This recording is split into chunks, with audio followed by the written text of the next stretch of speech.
परंतु हमने भगवान को कभी नहीं देखा, फिर भी हम एक पत्थर की मूर्त की पूजन करते हैं। दुकानों में भी पत्थर की मूर्ति रखी होती है, परंतु यदि कोई दुकान में पत्थर की मूर्ति रखी है उसकी मान्यता नहीं रहती। कब तक मान्यता नहीं रहती?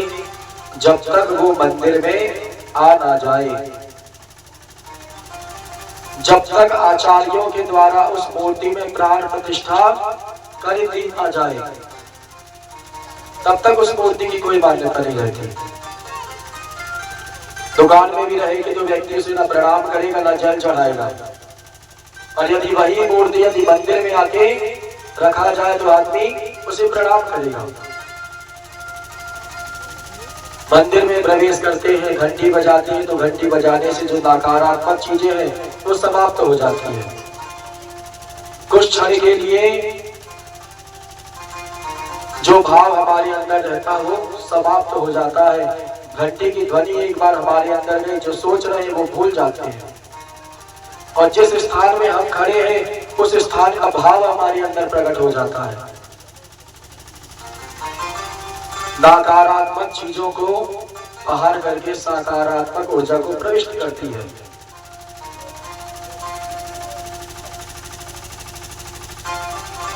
आगे कथा आती है, प्रीव्रत और उत्तानपाद दो पुत्र हुए। शंभु मनु की 3 पुत्रियां और 2 पुत्र थे। आकृति, देवहूति और प्रसूति 2 पुत्र हुए, प्रीव्रत और उत्तानपाद। उत्तानपाद राजा अपनी पत्नी का बहुत सम्मान करते हैं, बहुत आदर करते हैं। एक बार सुदूर प्रांत में भ्रमण करने के लिए गए, वहां के राजा की पुत्री को देखा जिसका नाम है सुरुचि। सुरुचि बड़ी आकर्षणीय थी। सुरुचि के साथ गंधर्व विधि से उनका विवाह संपन्न हो गया। राजा उत्तानपाद घर में सुरुचि को ले आए, अपने घर में प्रवेश दिया। सुरुचि कहने लगी, देखो ये कौन है? राजा कहने लगी, ये मेरी धर्म पत्नी है। सुरुचि कहने लगी, यदि ये यहाँ पे रहेंगी तो मैं कदापि यहाँ नहीं रहूंगी, बिल्कुल भी नहीं रहूंगी। अपनी पत्नी की बात में, सुरुचि की बात में आकर के उन्होंने अपनी प्रथम पत्नी का त्याग कर दिया, प्रथम पत्नी का त्याग कर दिया। सुनिधि गर्भवती थी, एक पूर्ण कुटी बनाकर के रहने लगी,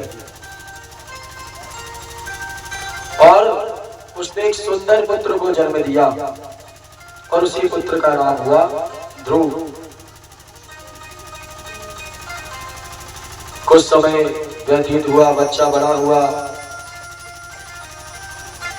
कोई भी बालक को पिताजी के बारे में जानना चाहता, माता ने बताया कि वे तुम्हारे पिताजी हैं।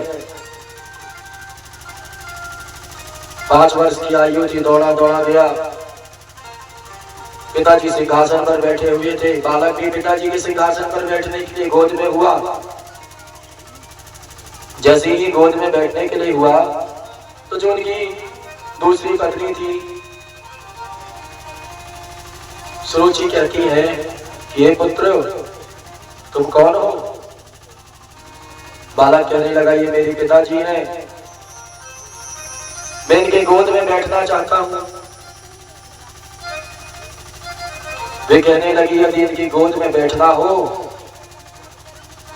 तो तुमको जो है मेरे गर्भ से जन्म लेना पड़ेगा, तब जाकर के अधिकार प्राप्त होगा तुमको पिताजी की गोद में बैठने का।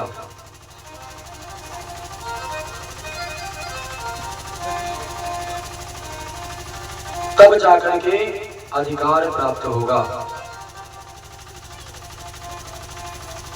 यहां बात सुनकर के वह नन्हा सा बालक जो है निराश हो गया।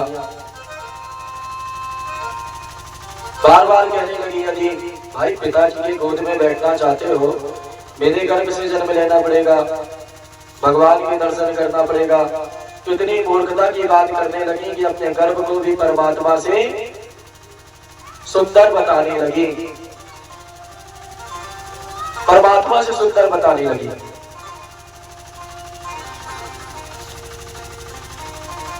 तो जैसे ही बच्चे ने पूछा क्या करना चाहिए, आपके गर्भ से जन्म लेने के लिए मैं क्या करूं बताओ। कहने लगी जाओ वन में पहले तपस्या करो, भगवान के दर्शन करो, तब जाकर के तुम्हारा जन्म मेरे गर्भ में से होगा, तब तुम अधिकारी बनोगे पिताजी की गोद में बैठने के।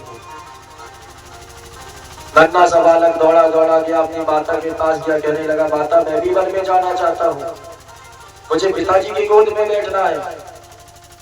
माता ने कहा ये किसने कहा तुझसे। बालक कहने लगा कि पर माता कह रही थी यदि तुमको पिताजी की गोद में बैठना है तो मेरे गर्भ से जन्म लेना पड़ेगा, और मेरे गर्भ से जन्म लेने के लिए तुम्हें वन में जाना पड़ेगा, वन में जाकर के तपस्या करना पड़ेगा, परमात्मा के दर्शन करने पड़ेंगे, तब जाकर के मेरे गर्भ से तेरा जन्म होगा, तब जाकर के तेरा जन्म होगा। अब माता से हट करने लगा। माता कहने लगी देखो अभी तुम छोटे हो,